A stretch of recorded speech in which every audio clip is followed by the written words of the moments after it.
Welcome back to my channel, Easy Igbo with Ngozi.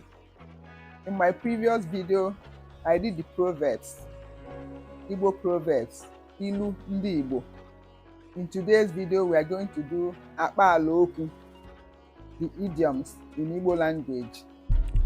Proverbs are often longer, but idioms are shorter sentences, but with a deeper meaning. Ka anyị bido. Easy Igbo with Ngozi. Ọ bụ Edi. The literal meaning says he's a civet, but the actual meaning is that he sleeps a lot. Anya dị n'elu. His eyes are up. The literal meaning. The actual meaning, he is not diligent. Ọ naghị etinye anya n'ihe nke ọma. Nke ọzọkwa bụ ntị chiri ya. He is deaf, the literal meaning. But the actual meaning is he is not taking instructions, or he is stubborn. He is stubborn or not taking instructions. Ọ naghị ekwe ihe a gwara ya, ma ọ bụ ọ na-echi ntị. That's another way of saying it. Ọ naghị ekwe ihe a gwara ya. Ọ na-eme aka abụọ. He operates with two hands. That means he takes something that does not belong to him. In other ways, he's a thief. Another way of saying somebody is a thief is ọ na-eme aka abụọ. Ọ na-ewe ihe na-abụghị nke ya. Ọ na-ewe ihe na-abụghị nke ya, ma ọ na-ezu ori. O nwere obi. He has heart. Nke a gosiri na ọ na-enyere mmadụ aka.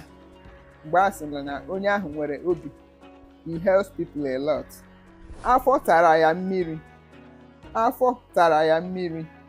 The literal meaning is his stomach is dry. The actual meaning is he doesn't show mercy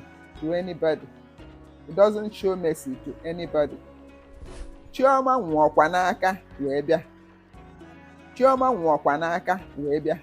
Chioma came with guinea fowl in her hands. That's the literal meaning. Chioma came with guinea fowl in her hands. That means that Chioma came very early in the morning. Chioma nwụọkwa n'aka wee bịa. Ugochukwu nwere isi ọma. The literal meaning is Ugochukwu has good head. The actual meaning is that Ugochukwu is highly favored. Ọzọ bụ ahụhụ kpụrụ ya isi. The literal meaning is suffering barbed his hair. The actual meaning is that he suffered a lot. N'ebe a ka anyị ga-ewetazi ọmụmụ ihe nke taa bụ Akpaa okwu n'isi njedebe.